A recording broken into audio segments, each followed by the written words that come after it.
hacer un comentario que una compañera me hizo llegar, y tenía razón, sobre algo que vimos la vez pasada. En el ejercicio este del sistema de control del cohete, que teníamos que usar la distribución binomial para encontrar el mínimo n posible. Yo lo que dije fue que, bueno, que 0,99 tenía que ser menor o igual a la probabilidad de 1. Y eso no está del todo bien, porque esto sería la probabilidad de que un sistema funcione bien. Pero la letra dice al menos un sistema. Entonces no es lo mismo al menos un sistema que un sistema. ¿Se dan cuenta cómo habría que hacerlo correctamente?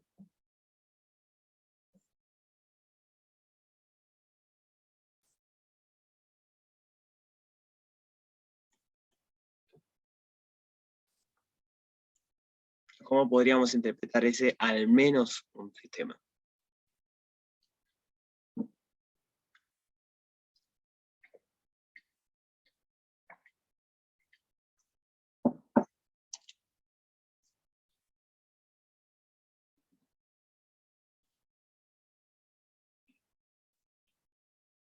¿Se entiende la pregunta?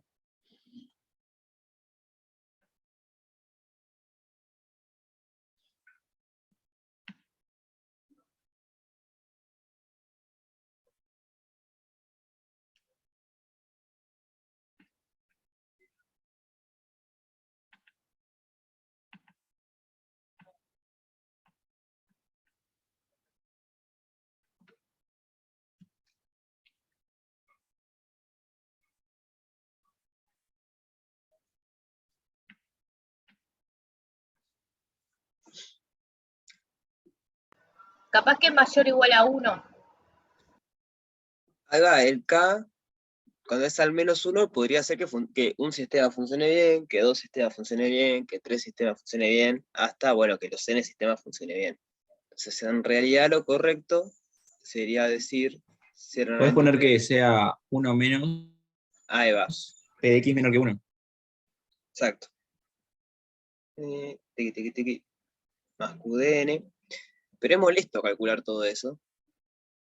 ¿Ah? Pero eso es lo mismo. Vamos a poner así, o equivalentemente.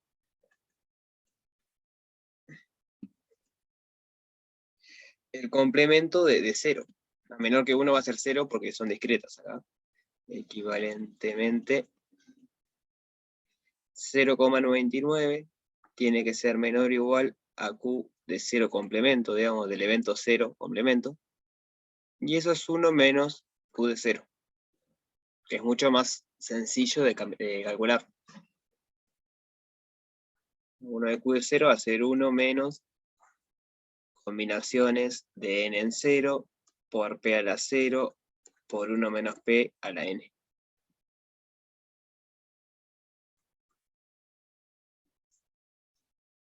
Entonces, al final del día, para encontrar el n de manera más eficaz y más sencilla, tenemos que 0,99 tiene que ser menor o igual a 1 menos 1 menos p a la n. Entonces, bueno, había dos casos de p posible, 0,9 y 0,8. Entonces, para ambos casos tenemos que encontrar el n, encontrar un n en lo posible el menor n, que haga que esa desigualdad valga.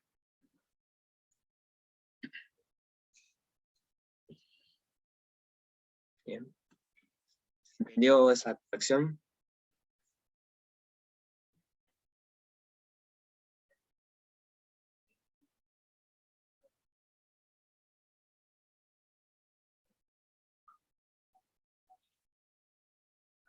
Pedazo.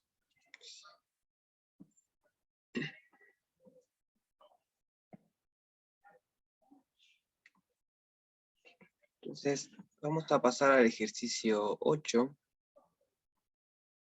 que es el que trabaja con Poisson. Bueno, no sé si tienen alguna duda, capaz antes quieren preguntar algo de algún ejercicio.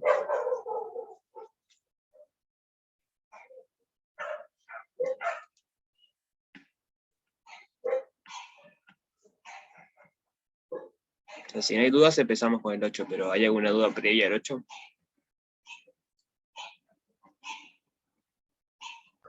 No, profe, por mi parte.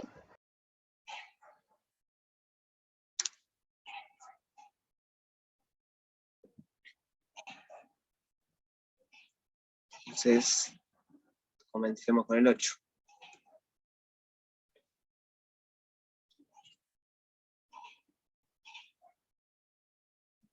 ¿Cómo podrían decirme con sus palabras? Bueno, ahí ya dice un poco, pero con sus palabras, ¿para qué se usa o qué situaciones se modelan usando una variable aleatoria que sea de Poisson? ¿Cuál es el fenómeno que queremos modelar?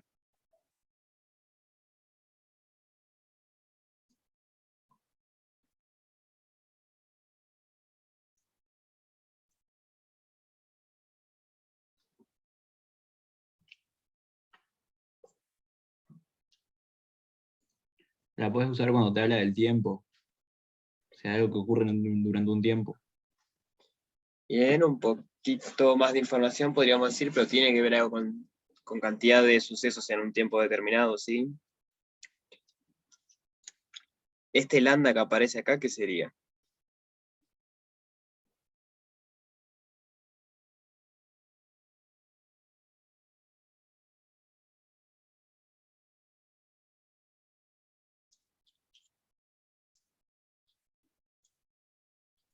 La frecuencia con la que ocurre. Mm, Bueno, no del todo.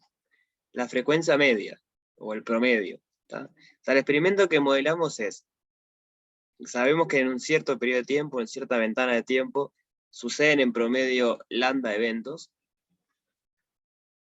y lo que queremos saber es cuál es la probabilidad de que pasen otra cantidad.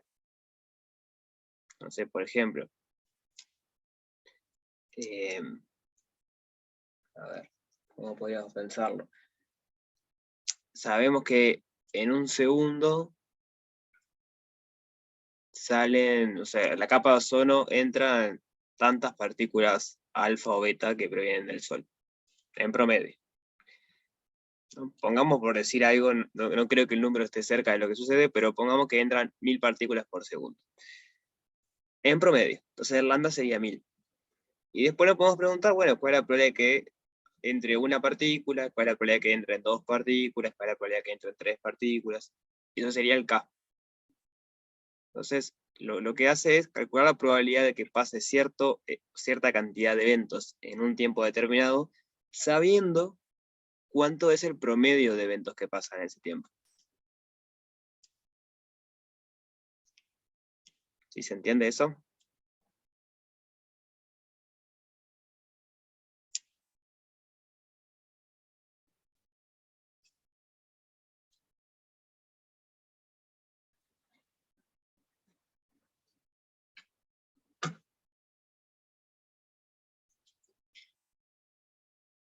Entonces, tenemos eso es para lo que se usa, o lo que modela una variable aleatoria de Poisson.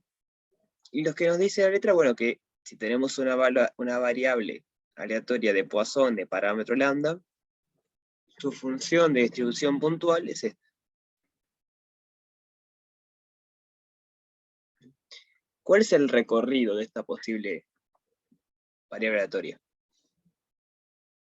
¿Qué les parece?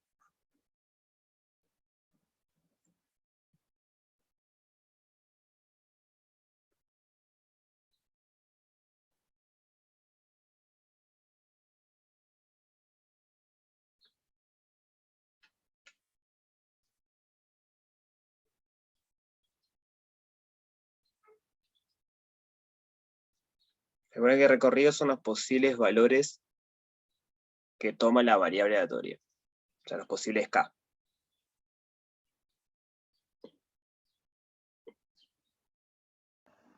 Yo creo que K puede ser cualquier número positivo, ¿no? O sea, para mí.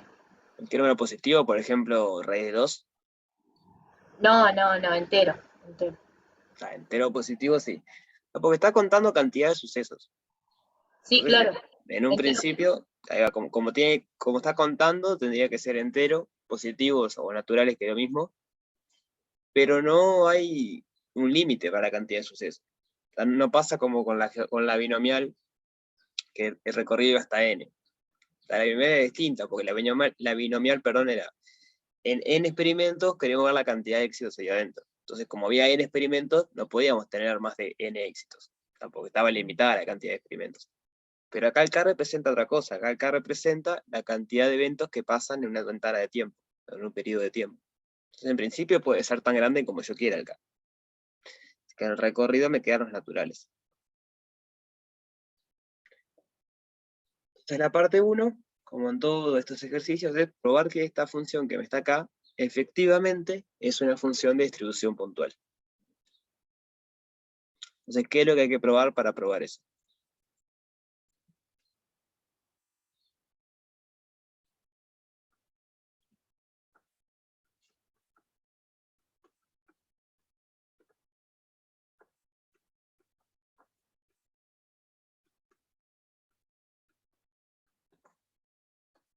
Que la suma en el recorrido de 1. Puntual, sí, la suma de los K en el recorrido de mi variable aleatoria de P sub K es 1. Y ahí tenemos quién es su K. Así que vamos a tener que probar eso. ¿Se entiende qué es lo que hay que hacer?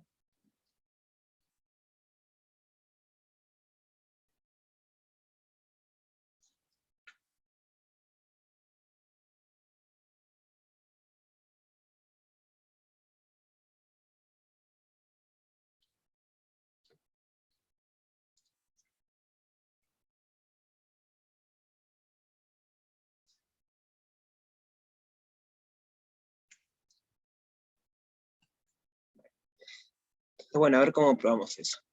En recorrido son naturales, así que esto de acá no es otra cosa que la suma desde K igual 0 hasta más infinito.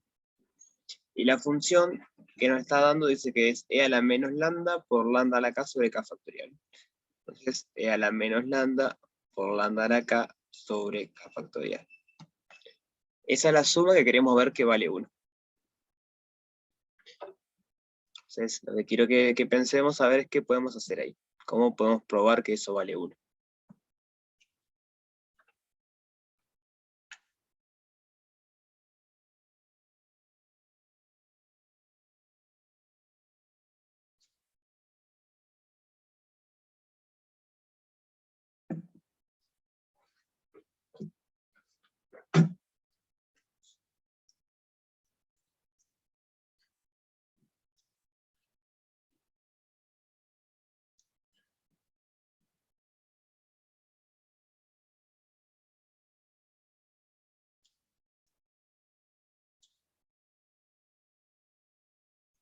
Bien, ese es un primer paso muy interesante, ¿no? La sumatoria es en K, y yo ahí tengo un factor que es e a la menos lambda. Entonces, esto es constante para esa sumatoria. Como está multiplicando todos los factores, le puedo sacar el factor común.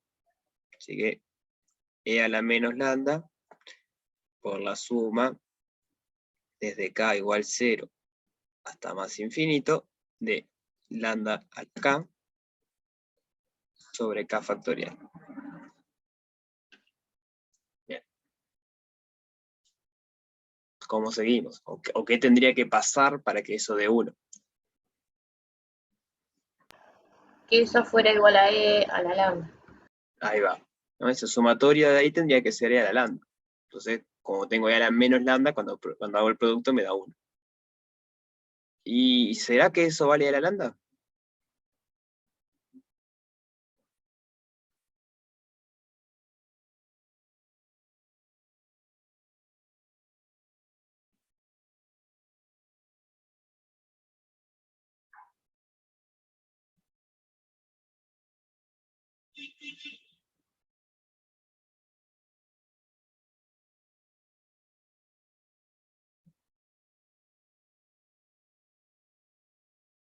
¿Qué les parece?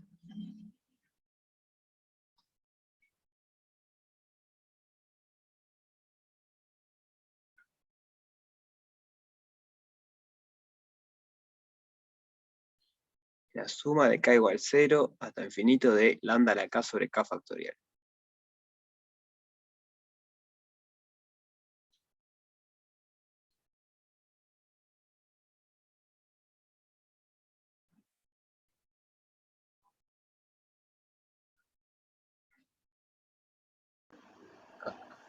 Taylor, usando Taylor. Ahí va, eso exactamente, es el desarrollo de Taylor de E a la lambda. El otro color, vamos a poner esto. Esto es el desarrollo de Taylor de E a la lambda. Por lo tanto, es efectivamente E a la lambda. Así que nos queda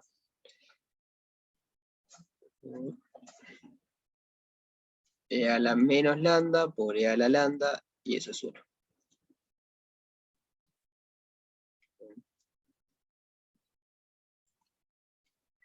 Si no recuerdan cómo es Taylor, es un buen momento para repasarlo. No es que lo vayamos a usar mucho más ahora adelante, pero siempre está bueno tener en mente qué es lo que decía Taylor. ¿Recuerdan qué es lo que decía Taylor?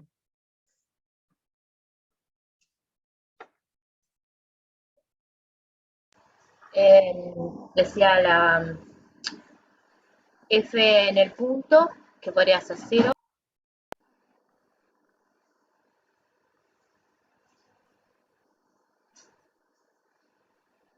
Fn punto, ajá, ¿qué pasaba con eso?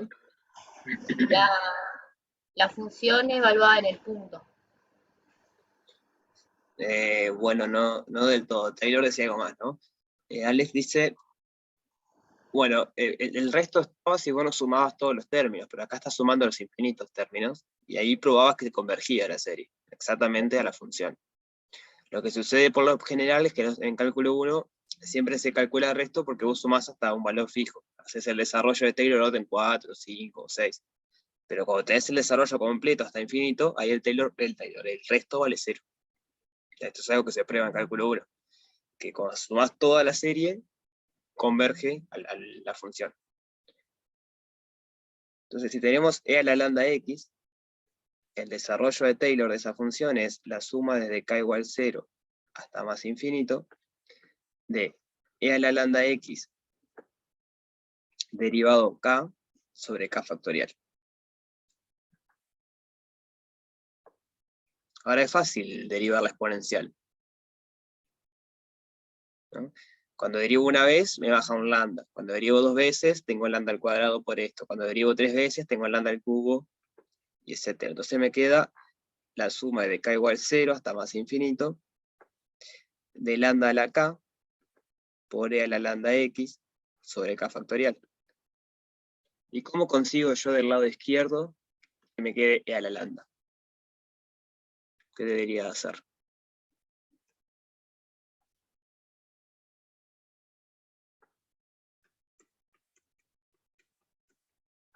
Ahí va a poner k igual, x igual 1. Si yo acá pongo x igual 1, tengo e a la lambda. Entonces, si x es igual a 1. Pero yo acá pongo x igual a 1, consigo, a ver qué pasó. No, es en 0 que tengo que hacerlo. Para que esto me dé 1. Es el desarrollo en 0. O sea, tengo que hacer esto y evaluarlo en 0. Ahí va.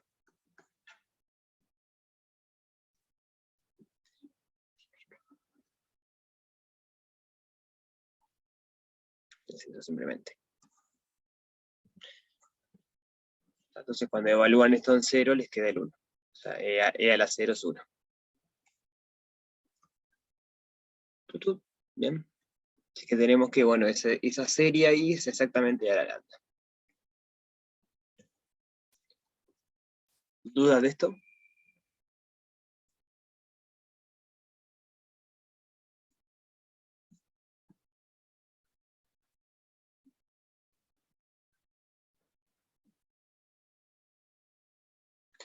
Entonces, veamos un ejemplo de cómo utilizar este tipo de variables.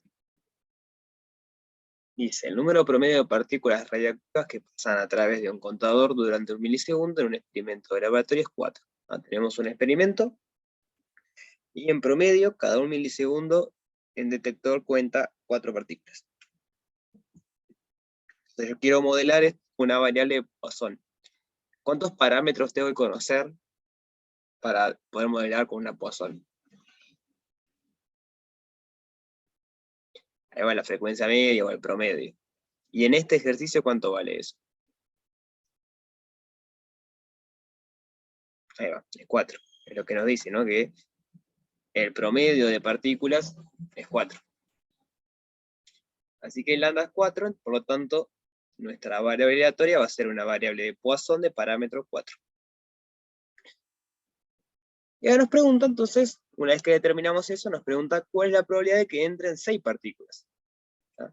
Y acá hay una parte que es clave, que es esta, es que el promedio está calculado en una ventana de tiempo de un milisegundo, y la pregunta es una ventana de tiempo de un milisegundo. Esto es importante. El promedio, ese que tenemos que usar, tiene que estar calculado en el mismo intervalo de tiempo que queremos hacer la pregunta. Si no, bueno, no puede dar cualquier cosa. ¿Cómo respondemos a esa pregunta? ¿Cuál es la probabilidad de que entren 6 partículas?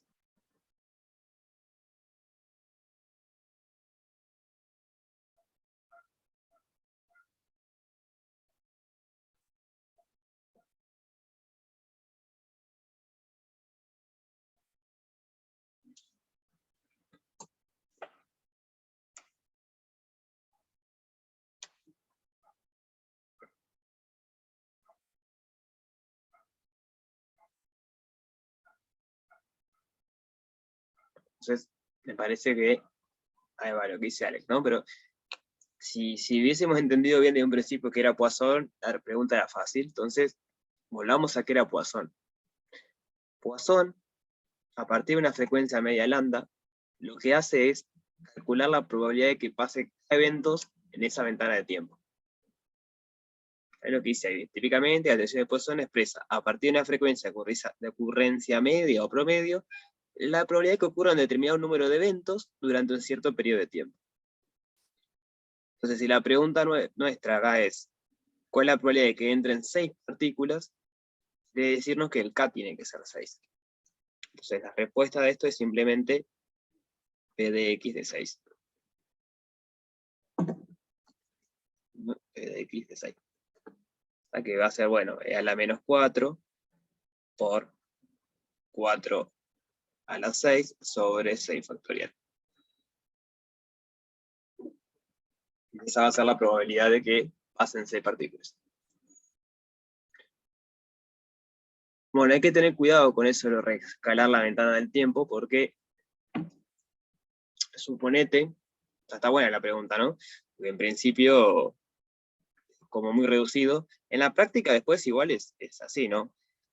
Vos medís algo y tu pregunta por lo general tiene que ver con lo que mediste, pero para responder Lucas, imaginen que están midiendo promedios en una ventana de 1 hora, y que el promedio es 5 en 1 hora. ¿Tá? Pero puede estar pasando que están los 5 acá casi al final de la hora. O sea, cada vez que ustedes miden 1 hora, le da que el promedio es 5, pero siempre pasan casi al final de la hora.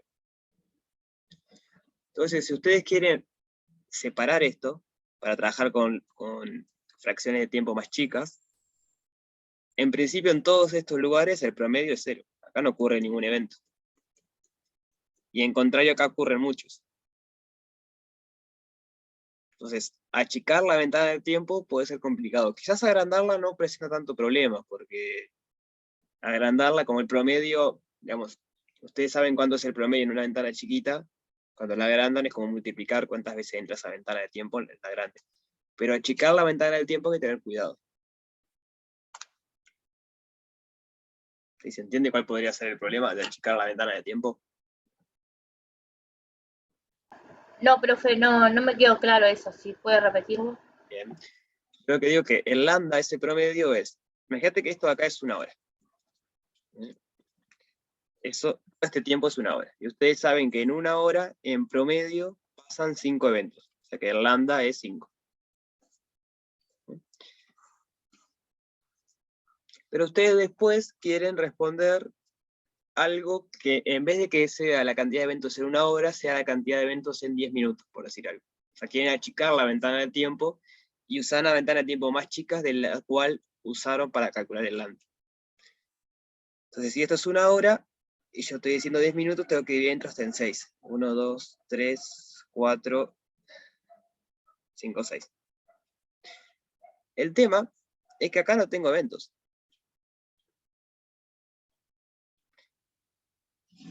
Son ventanas de 10 minutos, donde yo podría realizar una pregunta, pero el lambda ese que yo calculé 5, cuando soy chico la ventana ya no es muy certero, porque de hecho acá en 6 intervalos de 10 minutos, el promedio no va a ser 5, porque en todos estos es vacío. O sea, tiene promedio 0, digamos.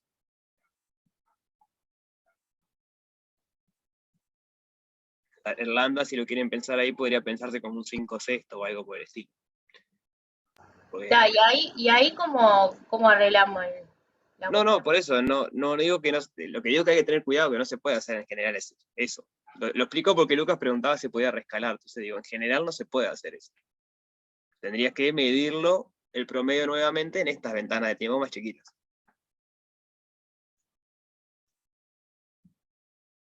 Por eso lo importante es, para estar seguro que todo funciona, es, yo mido el promedio en una ventana de tiempo y hago la pregunta en la misma ventana de tiempo, como pasaba acá.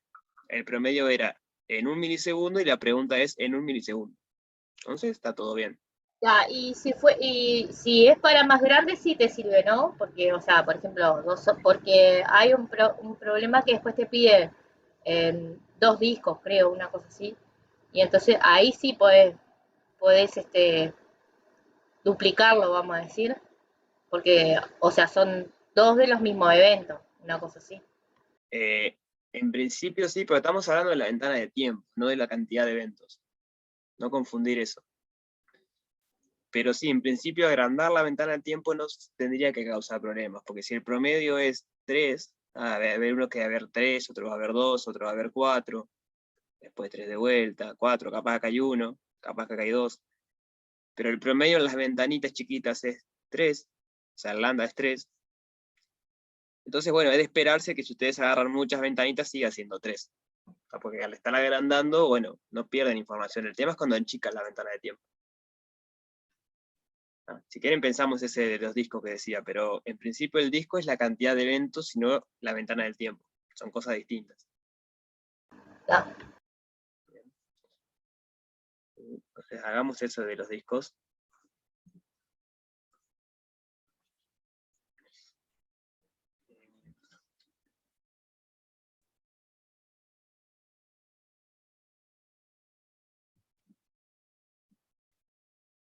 ¿A este es al que te referías? Sí, los discos duros que tienen espacio defectuoso. El último pide 2 discos.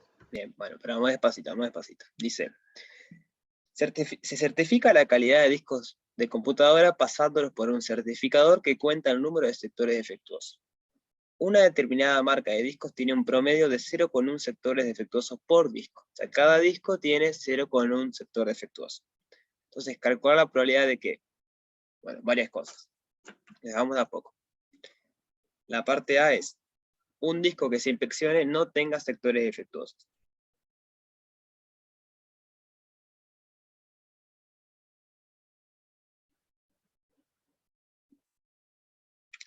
Bueno, si quieren primero, habría que determinar el lambda, ¿no? Como siempre, como veíamos la vez pasada, siempre decíamos en esto. El primer paso para responder las preguntas es decir los parámetros que necesitamos. En lo de Poisson necesitamos solo un parámetro, que es el lambda, que es como un promedio, una medida media. ¿Cuánto va a valer el lambda en este caso?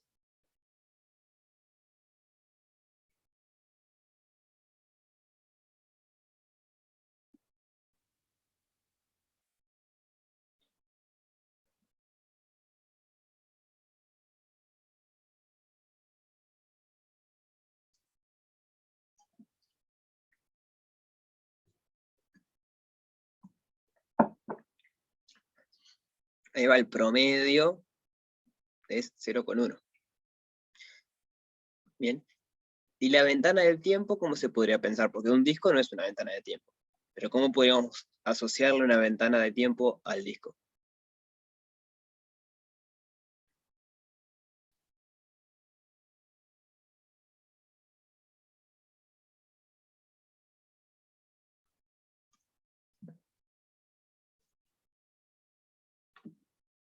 ¿Se entiende la pregunta?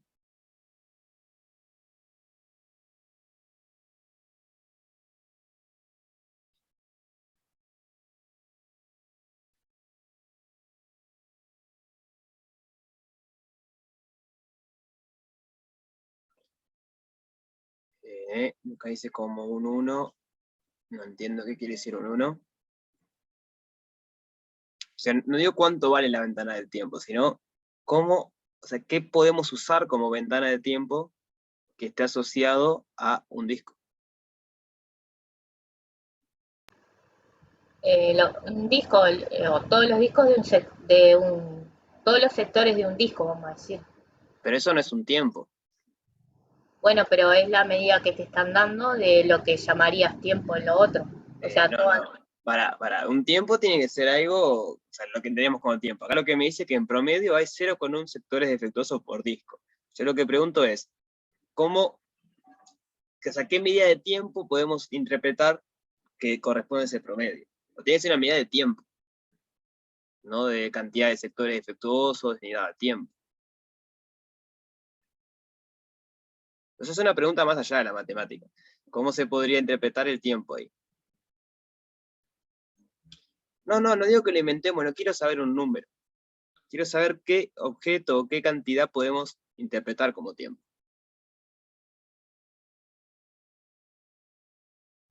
No, no importa. Lo que iba es que podemos interpretar como el tiempo que demora la máquina a analizar un disco. O sea, la ventana de tiempo es el tiempo que demora la máquina a analizar un disco. Entonces, en promedio, en ese tiempo, que no sabemos cuánto demora, pero sí es un tiempo, en ese tiempo hay 0,1 sectores defectuosos en promedio. ¿Sí? Pues se entiende la diferencia, porque no es lo mismo decir el tiempo es un disco, cosa que no es, que decir el tiempo que demora la máquina en analizar un disco. Eso sí es una ventana de tiempo.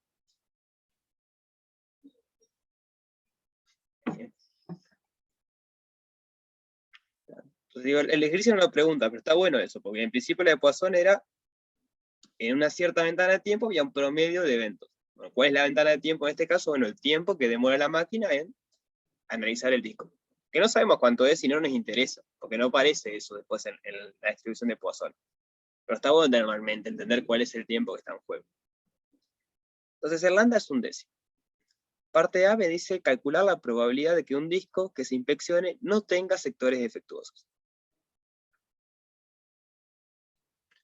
Entonces, la ventana de tiempo es el tiempo que demora en analizar un disco. ¿Qué quiere decir que ese disco no tenga sectores defectuosos? O sea, ¿cómo lo podemos interpretar para usar la distribución de Poisson?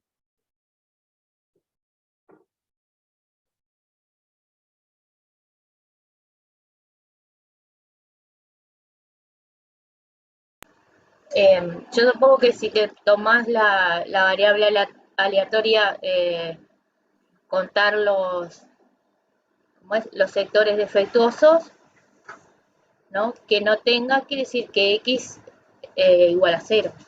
Claro. ¿No? O sea, esa variable aleatoria que vos decís es justamente la Poisson. Recuerda, la Poisson lo que hace es, en una ventana de tiempo fijada, en este caso la ventana de tiempo es el tiempo que demora la máquina a analizar un disco, me calcula la probabilidad de que pasen K eventos.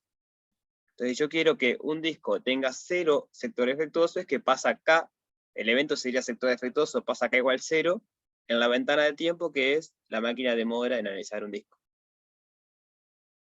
Entonces sería P sub X de 0. Ahí eso es E a la menos lambda, que es menos un décimo, por lambda a la 0, un décimo a la 0, sobre 0 factorial. Ahí me termina quedando E a la menos un décimo. ¿Sí se entiende esa parte?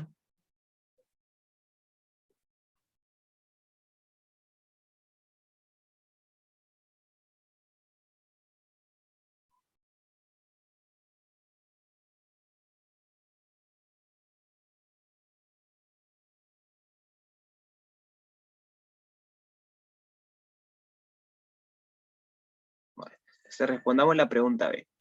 Ahora es, la probabilidad de que un disco que se inspecciona tenga más de un sector defectuoso. Entonces, ¿cómo podríamos calcular eso?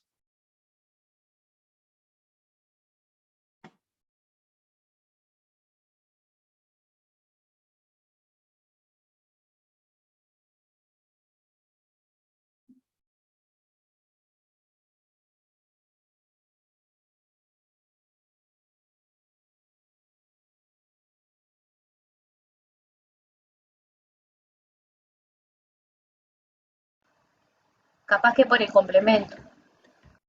Ahí va, ¿no? En un principio que tenga más quiere decir que, bueno, que esto vale 1, más 2, más 3, más 4, más 5. Pero eso es hasta infinito. Entonces no es muy cómodo hacerlo así. Se puede hacer. Pero lo más cómodo es hacer el complemento, usar que va a ser 1 menos la probabilidad de que pase 0, o sea, que no tenga sectores defectuosos, y que no tenga un sector defectuoso, ¿no? Porque me dice que tenga más de 1. Entonces tiene que tener 2, 3, 4, 5. ¿Sí? ¿Se ve eso?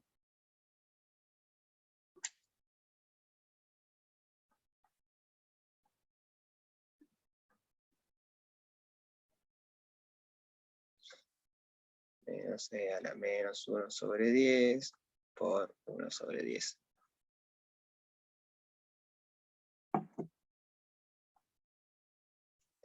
Uno menos e a la menos 1 sobre 10 por 1 más 1 sobre 10. Así que va a ser 1 menos 11 por e a la menos 1 sobre 10. Y esto sobre 10.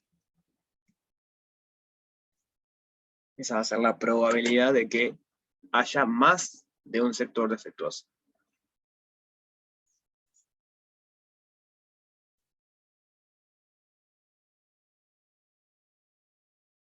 ¿Duda de esta parte?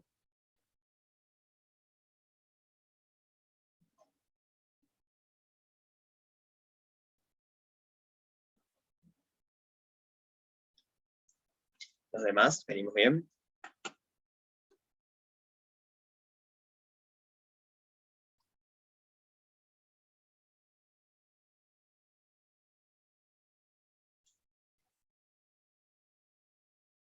Bueno. Entonces vamos a la parte conflictiva, a la parte que había dudas. La parte C dice, calcular la probabilidad de que dos discos que se inspeccionan no tengan sectores defectuosos.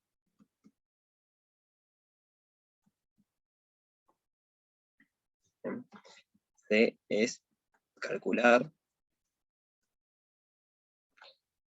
la probabilidad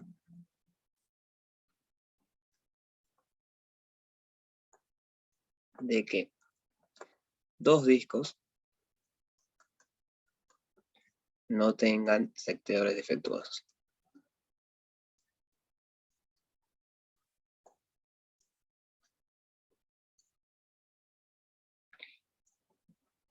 Entonces pensemos unos minutitos, ¿qué podríamos hacer ahí? Con un disco ya sabemos la respuesta. El tema es que ahora tenemos dos discos.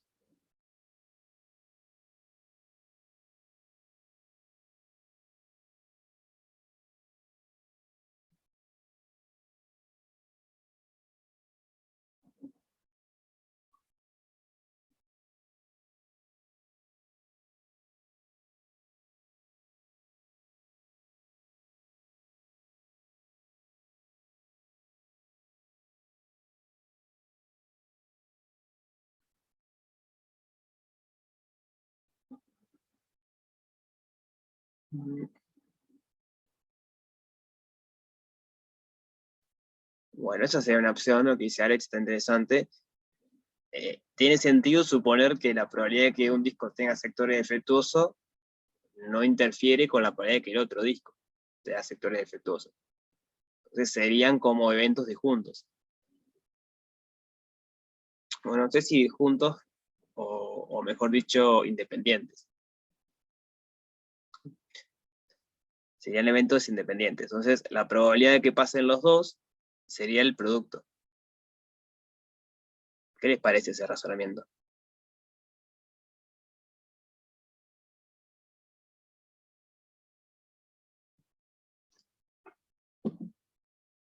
Yo defino, por ejemplo, A1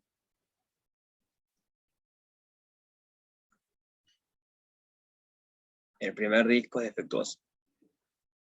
Perdón, defectuoso no tiene sectores defectuosos. Vamos a hacerlo mejor. AI, A sub I, es el disco I,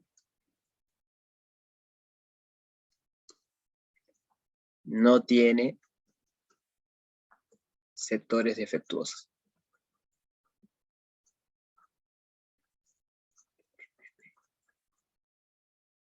Entonces, lo que queremos calcular es la probabilidad de A1 intersección A2. O sea, que pase que A1 y A2, ambos no tengan sectores defectuosos. O sea, ambos discos estén bien, digamos. Y la sugerencia de Alex es, bueno, si podemos demostrar o nos convencemos de que son independientes, esto tendría que ser la probabilidad de A1, que lo sabemos, por la probabilidad de A2, que también lo sabemos. Porque son discos por separado. O sea, la probabilidad de que un disco no tenga sectores defectuosos, perdón, es a la parte A, creo. Sí.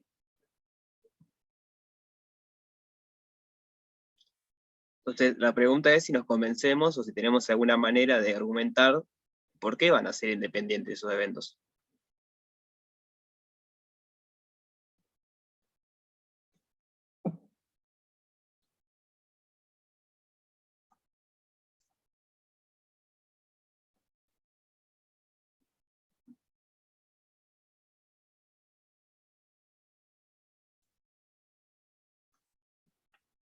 ¿Qué les parece? Teníamos que usar la probabilidad condicional, ¿no? Eh, ¿Para qué, perdón?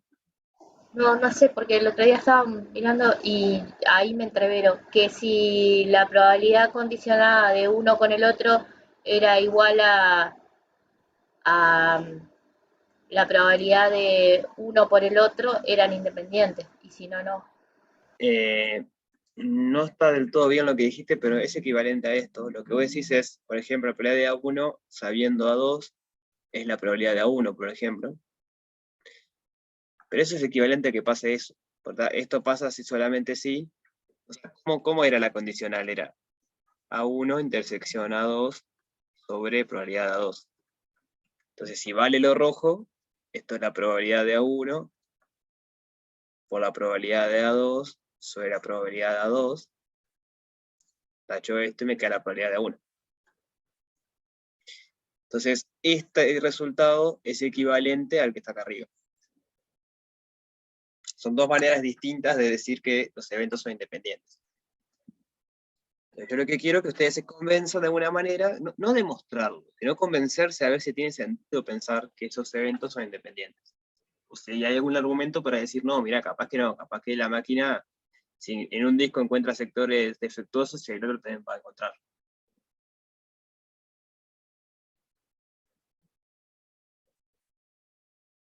¿Sí se entiende la pregunta? O sea, no quiero una demostración matemática, quiero que me diga si le convence que sean independientes o no. ¿Se tienen algún argumento para decir que no? Ah, no, que son independientes, sí, me da la sensación que sí. ¿No? El resto de qué opina. ¿Tiene sentido que pensemos que son independientes esos eventos?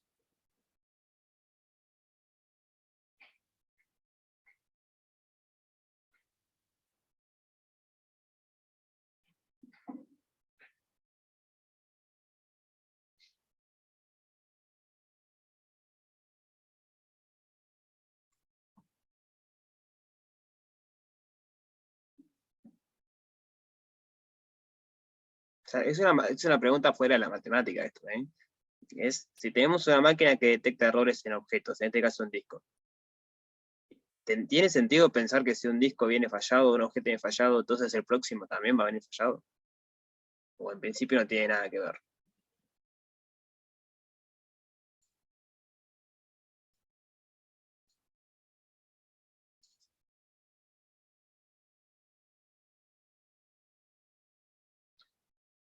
O sea, no tiene por qué ser así, ¿no? Tiene sentido pensarlo eso. Entonces, son independientes. Esos eventos son independientes. La máquina lo que hace, agarra un disco y lo analiza. Agarra otro disco y lo analiza. Que un disco tenga sectores defectuosos no va a inferir, no va a hacer que el otro disco también tenga sectores defectuosos, porque la máquina analiza uno a la vez. Agarra uno, analiza, dice, bueno, este está defectuoso o no. Agarra otro, analiza, dice, bueno, este está defectuoso o no. Y así va, uno tras el otro, uno tras el otro. Entonces son sucesos independientes. Entonces esta formalita vale. Bien. Entonces para culminar, es que la parte A del ejercicio este, calculamos la probabilidad de ahí. O sea, no importa quién sea ahí. Y era el P sub X de 0.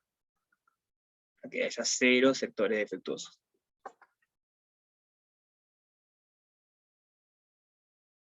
¿Sí? ¿Dudas sobre esto?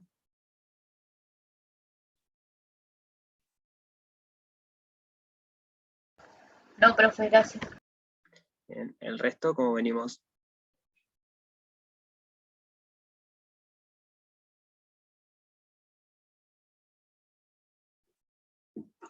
Bien. Bueno, sigamos entonces. Quedó hacer este para ustedes. Va a ser la misma historia. Traten de pensarlo ahí. Lograr entender cuál es el lambda que le está dando. Y después, a partir de la letra que tiene, qué es lo que le está pidiendo. O sea, cuál es o cuáles son los K que le está pidiendo. Bien.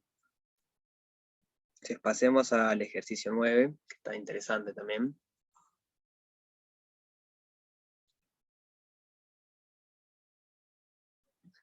No es otro tipo de distribuciones, es que se llama la distribución geométrica. ¿Vieron en teórico ya la distribución geométrica? ¿O la variable aleatoria geométrica? Sí, se dio. Sí. ¿Y qué es lo que modela? ¿Se acuerdan?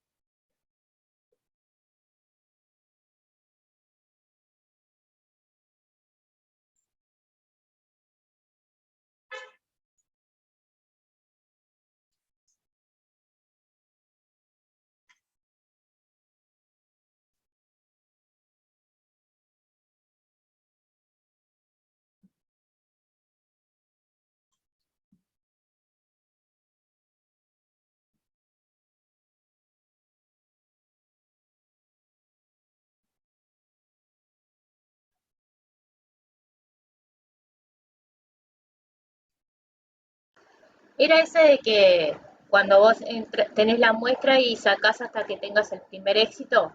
Ahí va. Esto es lo que hace. ¿Ah? Entonces, tenemos, ahí va, tenemos un Bernoulli. Si quieren, Bernoulli es el evento aquel de solo éxito o fracaso. Y lo repetimos hasta conseguir el primer éxito.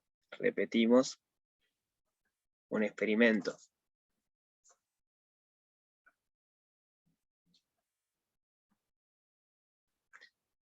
de Bernoulli. ¿Cómo se escribía Bernoulli? Ya me olvidé. Bernoulli. Profe, ¿no estás compartiendo el pizarrón? Ah, bien, gracias. De parámetro P. P es la probabilidad de que tenga éxito cada uno de esos experimentos.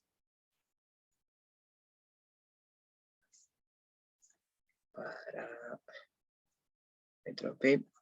Y lo importante es que lo repetimos de forma independiente. Entonces repetimos en el experimento de Bernoulli de forma independiente.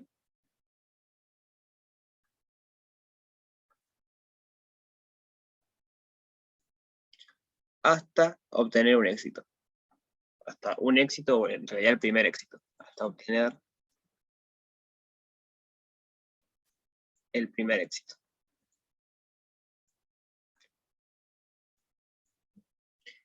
Entonces lo que le pregunto ahora es, entendiendo eso, ¿por qué la distribución de probabilidad me queda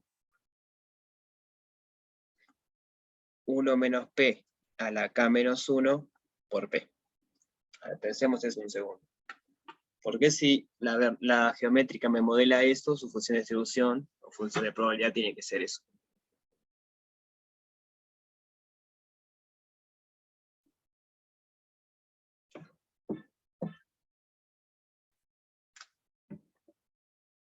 Ahí va, viene por ahí, ¿no? Este K quiere decir la cantidad de intentos hasta el primer éxito. Entonces, cantidad de intentos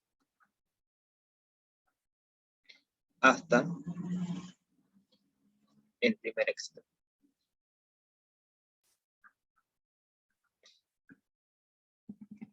Entonces, esto quiere decir que yo tuve -1 fracasos y tuve un éxito. Entonces, eso es lo mismo que la probabilidad, si quieren, de fracaso 1, intersección fracaso 2, intersección fracaso 3, intersección fracaso K-1, intersección éxito. ¿Y por qué eso rosado me queda lo azul? ¿Dónde está la clave para que me quede lo azul?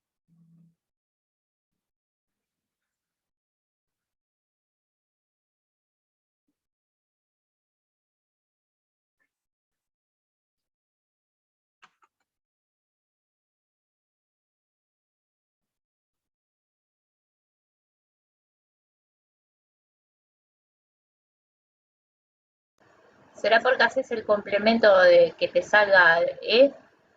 Sí, eso está bien, pero ¿por qué me queda el producto de esas cosas?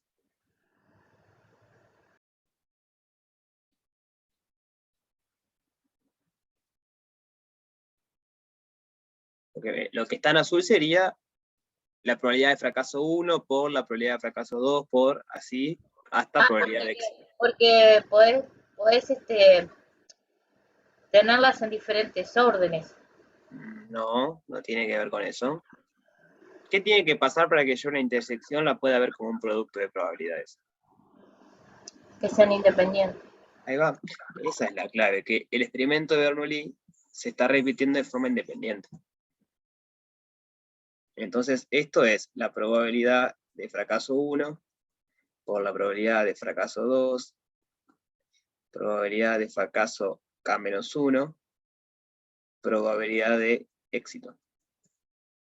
Si la de éxito es P, la de fracaso es 1 menos P. Y como conseguí el éxito en el intento K, tengo K-1 fracasos. Por eso me queda 1 menos P a la K-1. O sea, cada uno de esos 1 menos P corresponde a un fracaso, y el P corresponde al éxito. Cuando encontré el primer éxito, paré. ¿Sí? ¿Se entiende eso?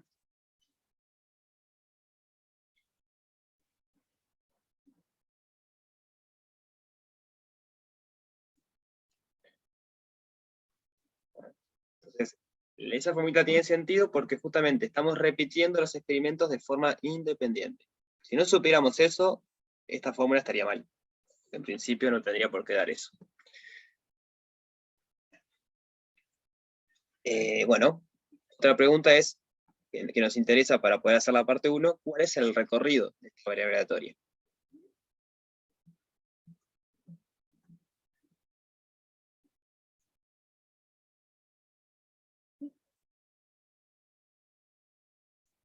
Entonces, recuerden que es el K en este caso. El K es la cantidad de intentos hasta el primer éxito. Entonces, ¿cuáles son los posibles valores de 1 a infinito? ¿No? En el mejor de los casos tengo que intentar una vez y tengo éxito. En el peor de los casos siempre fracaso y nunca termino. Pero no puede ser 0, por ejemplo, porque no puedo sacar éxito si ni siquiera intenté una vez. Porque en principio va de 1 hasta más infinito. Bueno, no tiene sentido ponerlo así. Vamos a ponerlo mejor. 1, 2, 3. Sí. ¿Y se entiende entonces por qué empieza el 1?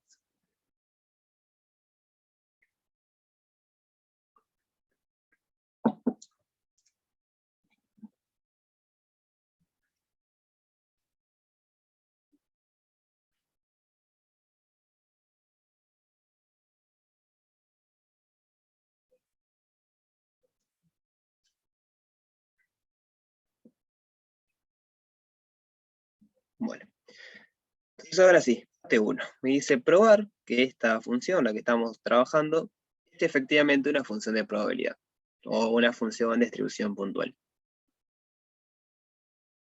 Entonces, ¿qué es lo que hay que probar para ver que esa es una función de distribución puntual?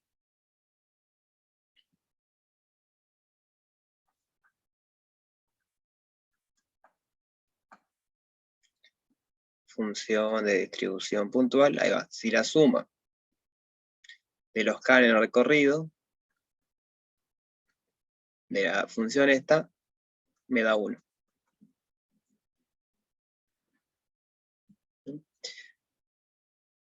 Entonces me queda la suma. Lo que hay que ver es que la suma desde k igual a 1, porque el recorrido empezaba en 1, hasta más infinito de 1 menos p a la k menos 1 por p es igual a 1. Queremos ver que esa suma da 1.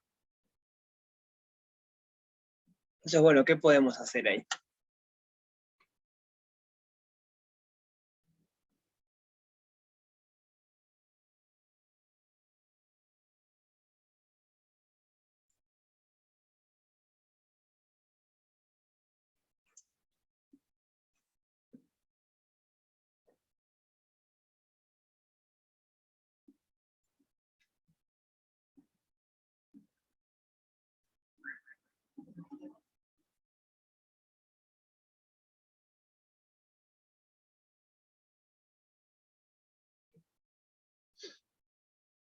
Eso tiene pinta del binomio de Newton, pero no sé si se podrá usar así.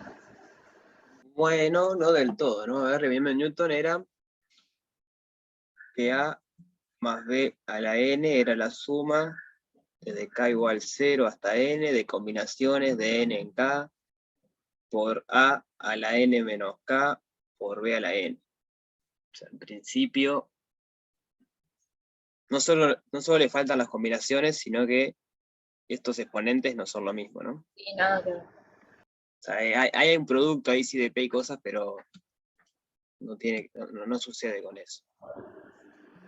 Yo también lo pensé, pero no me acordaba de la fórmula, la iba a buscar y no la busqué. La serie geométrica. Aquí era igual.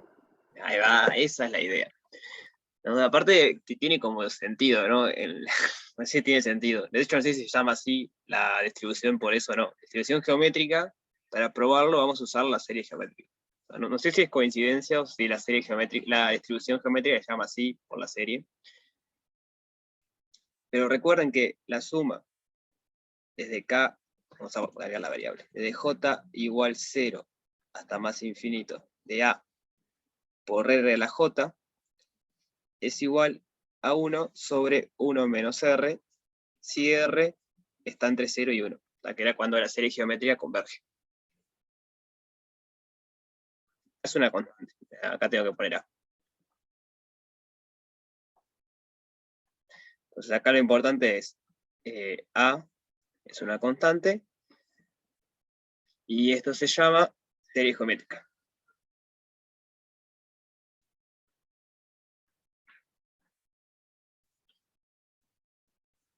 O sea, serie geométrica era cuando sumaba de 0 hasta más infinito una constante por un factor que está entre 0 y 1 elevado a la j. Que no es exactamente lo que tengo, como está escrito, ¿no? Porque yo estoy sumando de k igual 1 hasta infinito, y la serie geométrica es de 0 hasta infinito, pero ¿cómo puedo arreglarlo eso? Le sumás lo que da en cero. Pasa. Sí, en este caso hay otra manera de hacerlo porque el exponente tampoco es k, es k menos 1. Entonces, ¿qué podría ser?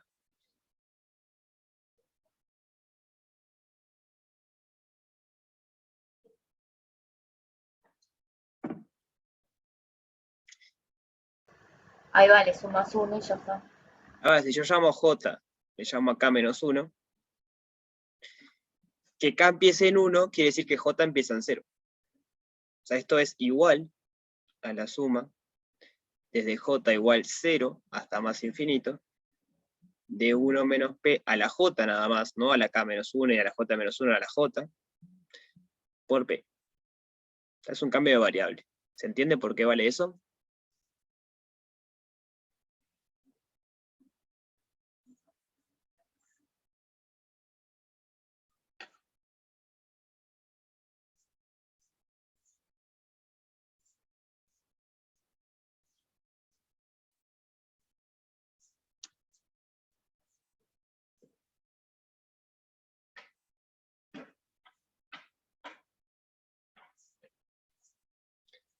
Ahí va, de alguna manera tiene que hacer que la suma empezara en 0 para que poder aplicar el resultado de la geométrica.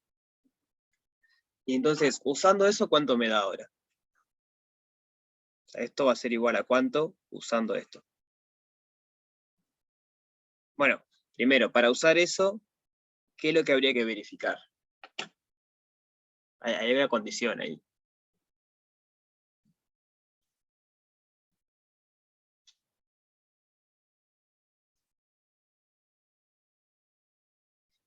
Ahí va, que 1 menos p tiene que estar entre 0 y 1.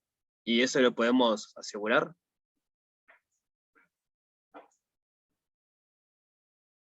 Sí, porque donde varía P, ¿no? P es una probabilidad. Ahí va, p es la probabilidad de éxito. Siempre está entre 0 y 1. Porque recuerden lo que estamos haciendo. Es un experimento de Bernoulli donde tiene una probabilidad de éxito p. Entonces, eso siempre está entre 0 y 1. Por lo tanto, 1 menos p también está entre 0 y 1. Entonces, podemos aplicar el resultado que conocemos de las series geométricas. ¿Qué me da eso? Me da. Este p sería el a, porque es lo que es constante, yo estoy sumando un j.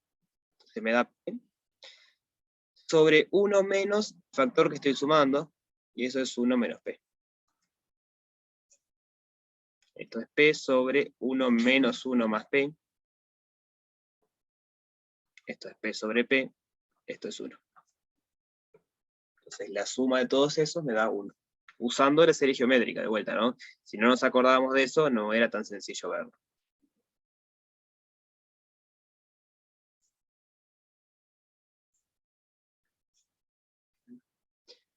¿Dudas de esta parte?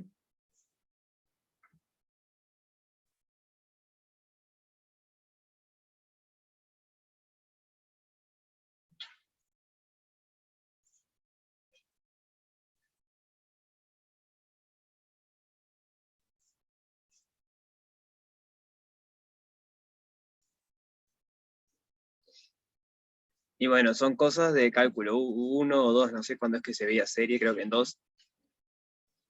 Y es previa de este curso, en teoría, así que, bueno, habría que acordarse.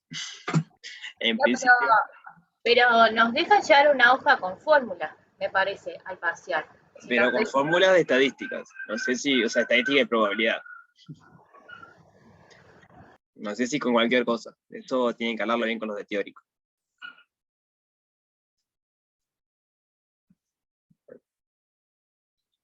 Tenemos eso. Bien, esto es súper interesante.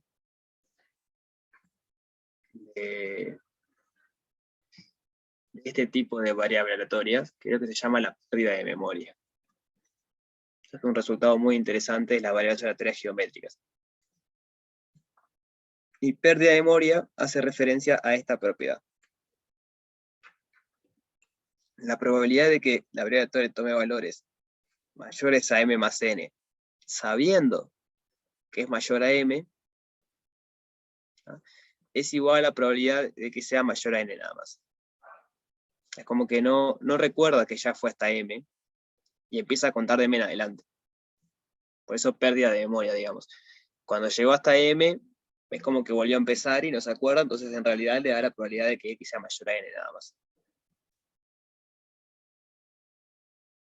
Bueno, eso que dice ahí abajo.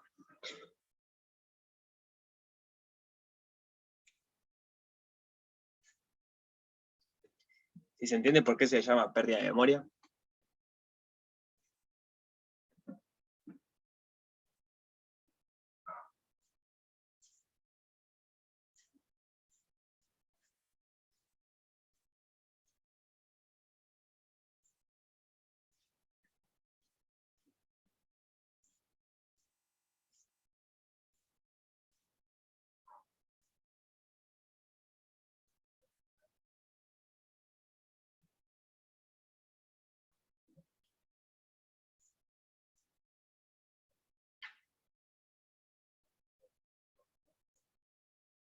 No, yo no entendí, ¿no? ¿Qué significa la probabilidad de x mayor a m más n? Estamos en una variable geométrica. Entonces, ¿qué significa eso? O sea, ¿qué estás calculando en ese caso?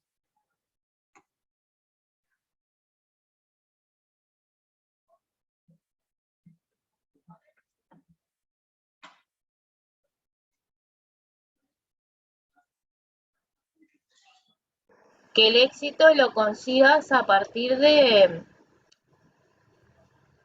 algo mayor a esa suma. Ahí va, estás calculando la probabilidad de que el primer éxito suceda después de m más n intentos. Entonces, eso es esa probabilidad, pero en realidad lo que estás acá es la probabilidad de esto sabiendo x mayor o igual a m. Entonces, ¿cómo podemos interpretar eso? ¿Qué sería ahora esa probabilidad?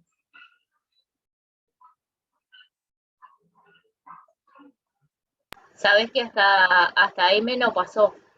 Ahí va, es la probabilidad de que el primer éxito ocurra luego de m más n intentos, sabiendo que hasta el intento m no pasó.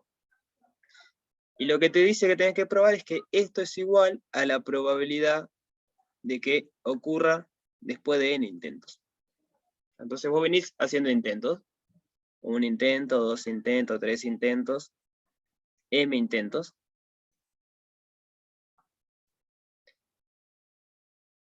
Digamos, hasta acá son m.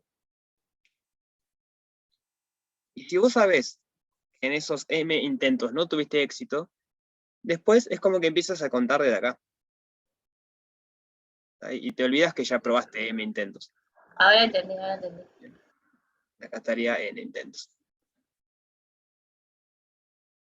Entonces por eso es pérdida de memoria. Es como que si hasta acá no tuviste éxito, a esta variable no le importa eso. Empieza a contar de acá de vuelta.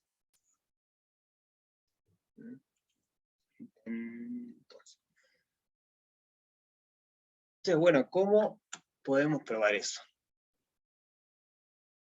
¿Qué se le ocurre hacer para empezar?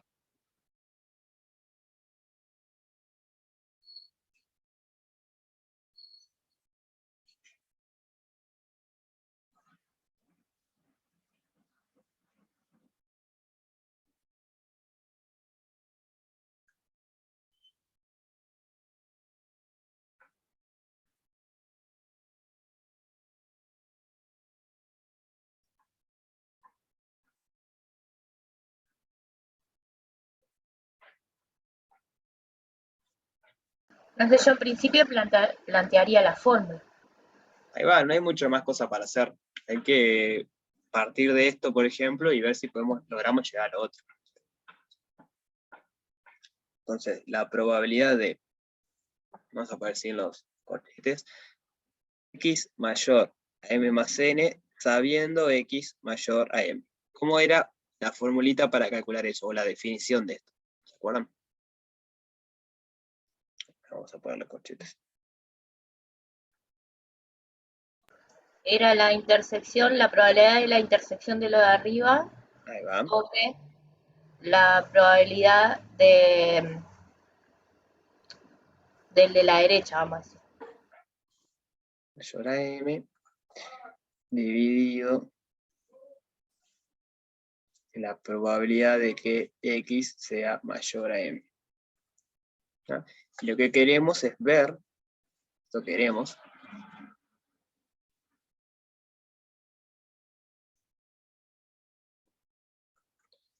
ver que esto es igual a la probabilidad de que x sea mayor a n.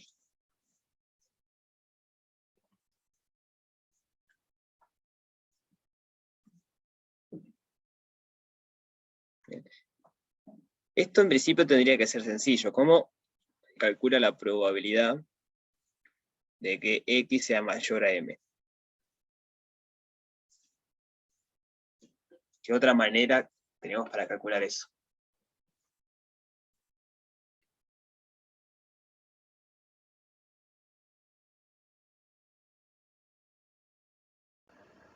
Con 1 menos la probabilidad del complemento.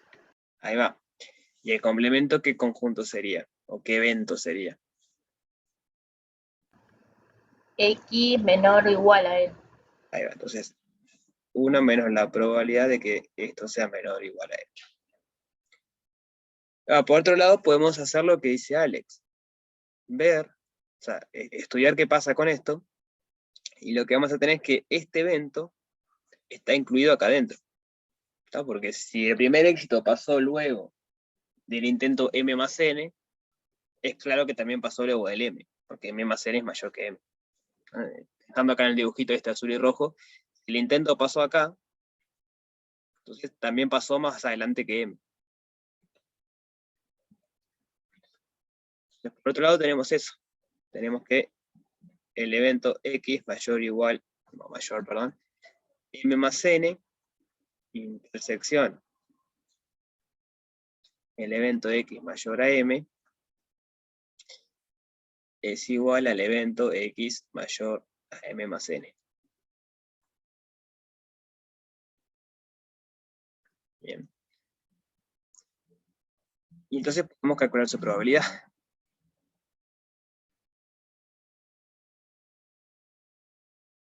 Pero concentrémonos un minutito en lo verde primero.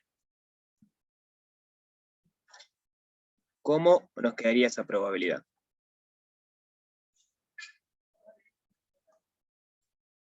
Es 1 menos... ¿Y cómo, de qué otra, o sea, cómo es esto? ¿Cómo es la probabilidad de que la variable esta geométrica sea menor o igual a M?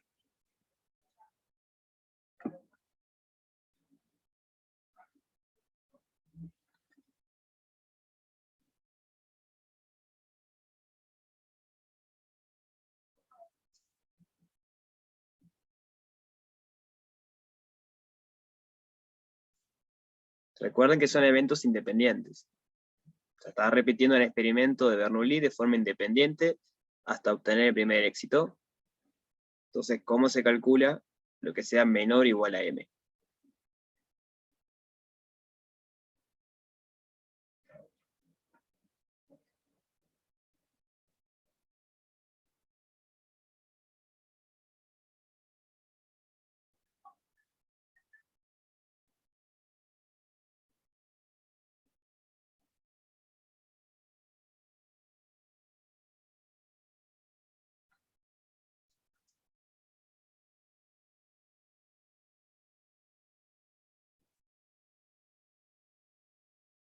¿Se entiende la pregunta?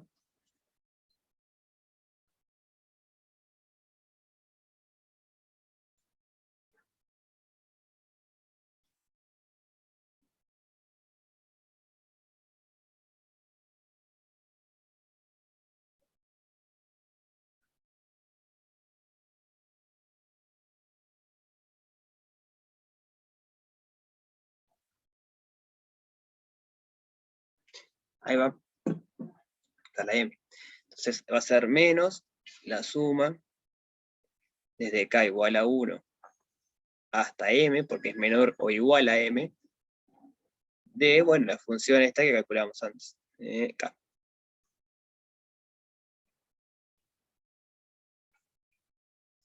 Eso va a ser 1 menos la suma desde K igual a 1 hasta M de 1 menos P a la K menos 1 por P.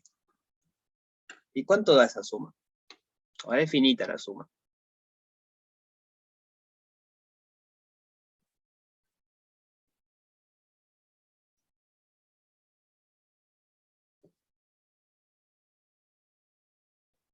¿Se acuerdan de ese resultado de serie? O sea, no es una serie en realidad, porque es finita, pero se ve cuando trabajan serie geométrica.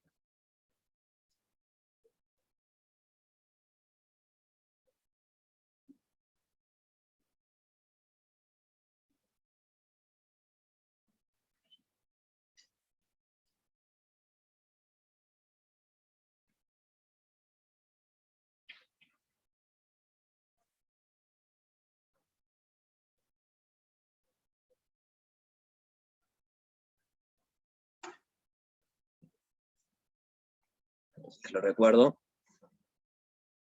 Vemos acá al costadito. Recordar la suma desde J igual 0, vamos a ponerle hasta L, de A por R a la J es igual a A por 1 menos R a la J sobre 1 menos R. De hecho, eso es lo que se prueba primero cuando ven la serie geométrica, y luego lo que hacen es el límite en J. Perdón, en J acá no, en L. Luego hacen el límite en L. Entonces, usando que R está entre 0 y 1, cuando hacen R a la L, eso tiende a 0, y este término se eleva y le queda la geométrica. Recuerdo cómo era que se probaba el resultado de la geométrica. Tenemos ese resultado. De vuelta tenemos el problemita que lo que está en azul empieza en 0 y lo que está en negro empieza en 1. Pero se soluciona igual que hoy. Se hace un cambio de variable ahí y queda 1 menos la suma de dj igual 0 hasta m de 1 menos p a la j por p. Esto va a ser 1 menos 1 menos p a la m sobre 1 menos p. Y eso es 1 menos p por 1 menos p a la m. Y abajo, lo pongo abajo del todo, me queda 1 menos 1 más p. ¿Qué puedo hacer ahí?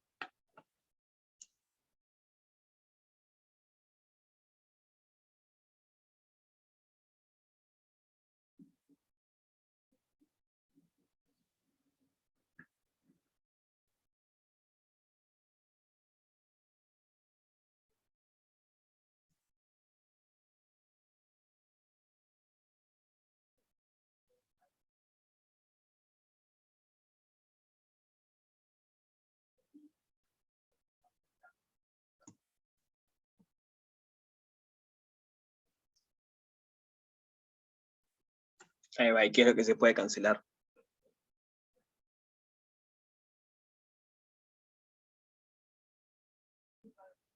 Los unos de abajo. ¿Y qué más? Y los p. No puedo cancelar este p con este p. Entonces me termina dando 1 menos p a la m.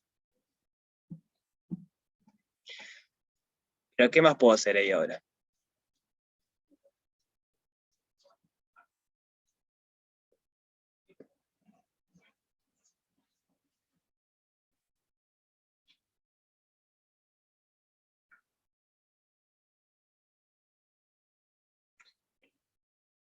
Ahí va a cancelar los 1, ¿no? Puedo hacer distributiva este menos. Esto es 1 menos 1 más 1 menos p a la m.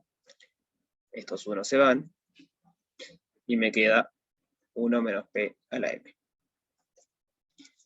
Entonces lo que acabamos de probar es que la probabilidad de que una variable geométrica tome valores mayores a m es igual a 1 menos p a la m.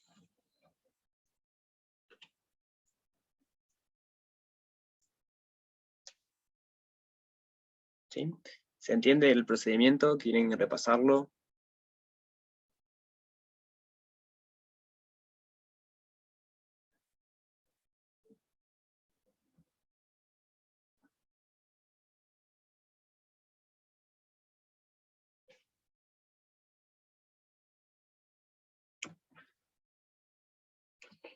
Se me fue el chat.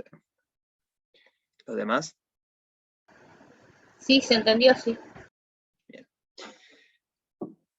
Entonces, tenemos esa probabilidad, y aparte la observación de que sea el compañero, que el evento x mayor a m más n intersección x mayor a m es igual al de m más n.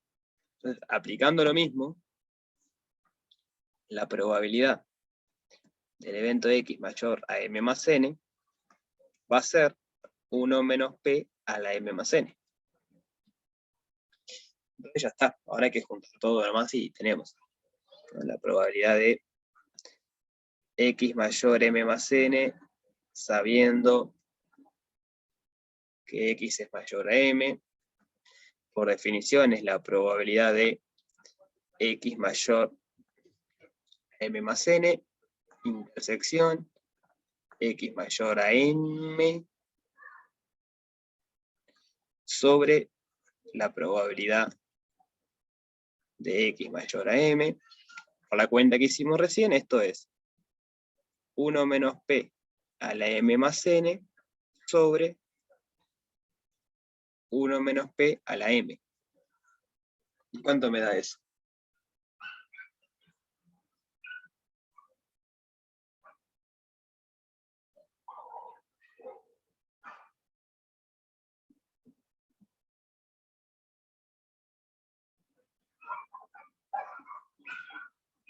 Se me cancelan las m, digamos, y me queda 1 menos p a la n.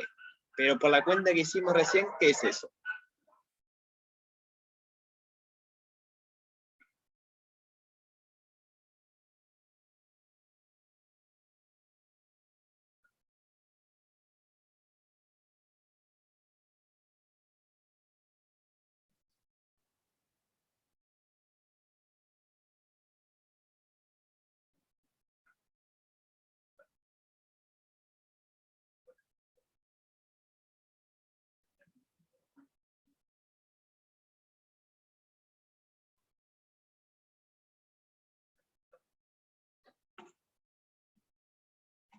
Es la probabilidad de que x sea mayor que n. ¿No? Fue lo que probamos recién. 1 menos elevado a algo es la probabilidad de que el abreviatura tome valores mayores a ese algo. Entonces, esto que está acá, vamos a ponerlo abajo mejor, para seguir con la línea esta. Esto que está acá no es otra cosa que la probabilidad de que x sea mayor que n. Y es lo que queríamos probar, que esto era igual a esto.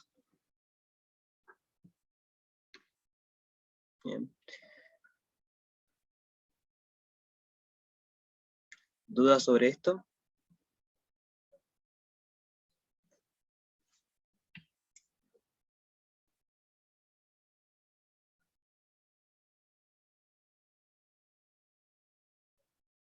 ¿Los demás?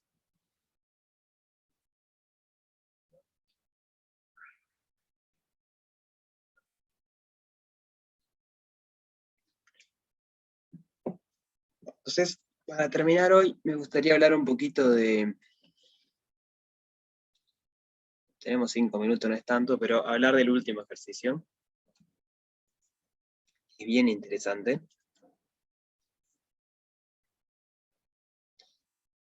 Es que usando las variables de Poisson, en ciertas hipótesis, en ciertas circunstancias, podemos aproximar a una binomial.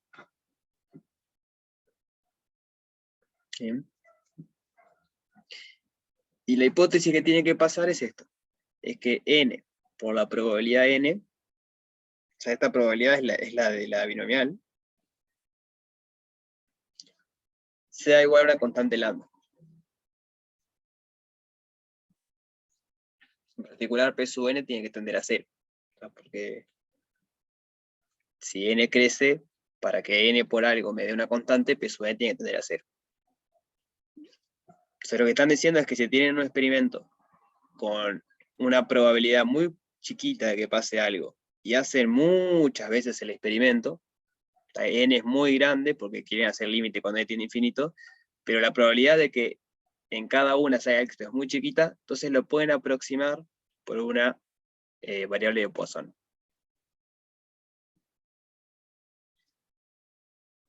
Entonces lo que queremos probar es eso, es que cualquier límite de la probabilidad de x igual k, de la variable binomial, me da justamente esto, que era la distribución de la de Poisson, que era de la menos lambda por lambda acá sobre k factorial.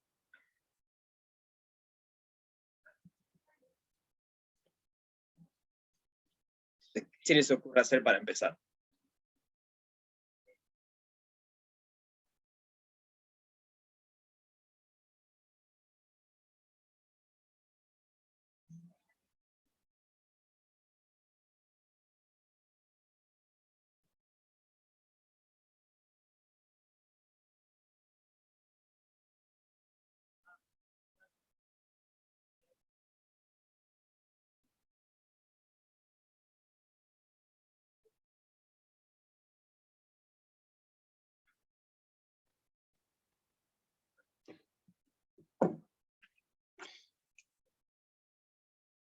Pn, o sea, La idea es esa, vos tenés una variable aleatoria que es una binomial de parámetro n y p y n.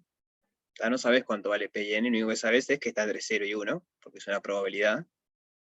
Pero lo que tiene que pasar es que Pn tienda a 0, porque n tiende a infinito. Entonces la única manera que se cumpla de eso es que n decrezca cuando n crece. Y si sustituís a lambda por eso, y capaz que llegás a la otra. Bien, vos decís lambda sustituirlo por este límite. Sí, como están los dos límites teniendo infinito, ¿no?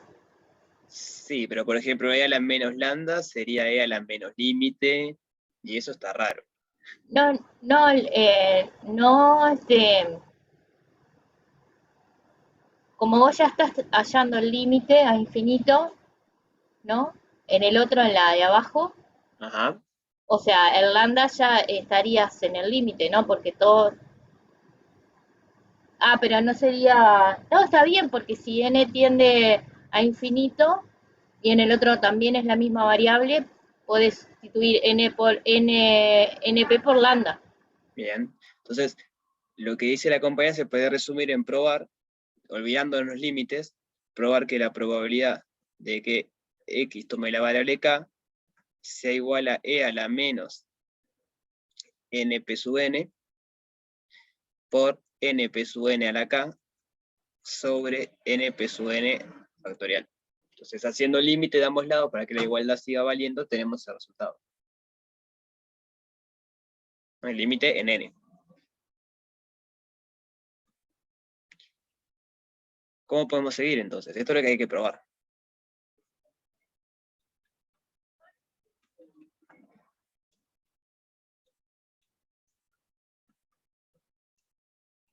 En realidad hay que probar eso en el límite, ¿no? No va a ser cierto. O sea, no va a ser cierto para cualquier n. En el límite va a valer. La sugerencia, de hecho, es usar Stirling, pero se puede usar otro resultado igual. Pero hay que probar esto en el límite. Entonces les cuento un poquito cómo sale, lo podemos ver después de turismo igual. Pero la idea es, esto sabemos cuánto es, porque es una binomial. Entonces es combinaciones de n en k, por p a la n, por 1 menos p a la n menos k. Y si tenemos este resultado, tenemos que p es lambda sobre n. Capaz que... Está bien.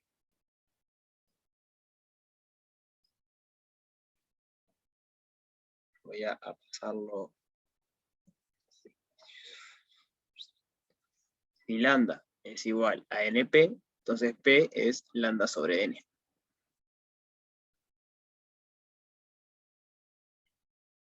¿Se ve eso?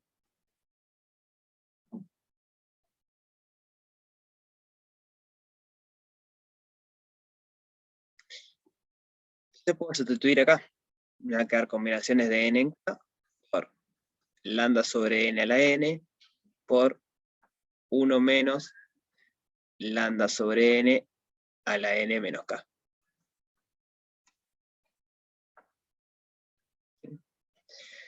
La idea es empezar a desarrollar esto y llegar a una expresión que en el límite sea esto.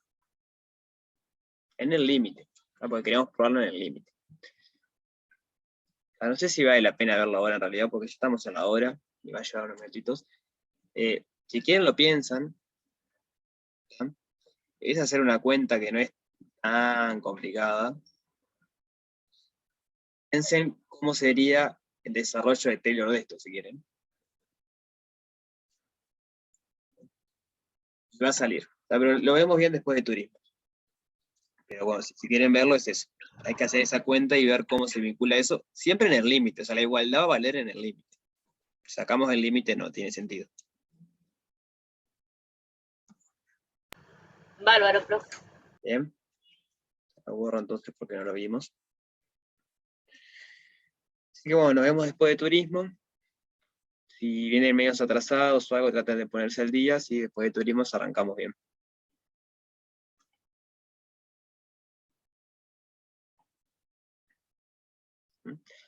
¿Alguna duda de esta clase?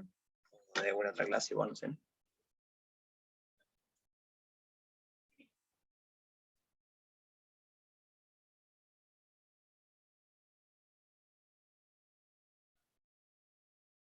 Ah,